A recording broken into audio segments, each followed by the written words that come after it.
பிரம்ம கமலம் இந்திய இமயமலை பகுதியில் அரிதாக காணப்படும் ஒரு அற்புதமான பூ.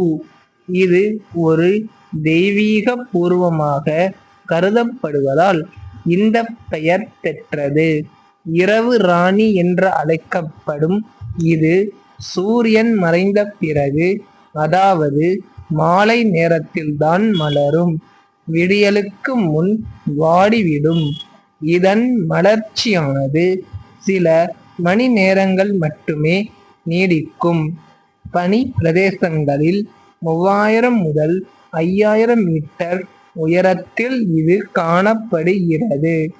இந்த தாவரத்தின் இலைகள் கோடை காலத்தில் முளைக்கும்.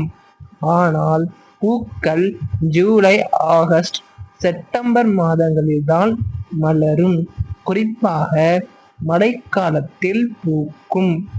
இந்த பூ அதன் மருத்துவ குணங்களுக்காகவும் மிகவும் மதிக்கப்படுகிறது. பிரம்ம கமலம் பூக்கும் நிகழ்வை காண்பது ஒரு அரிய நிகழ்வு, அதிர்ஷ்டத்தின் அடையாளம் என்று கருதப்படுகிறது.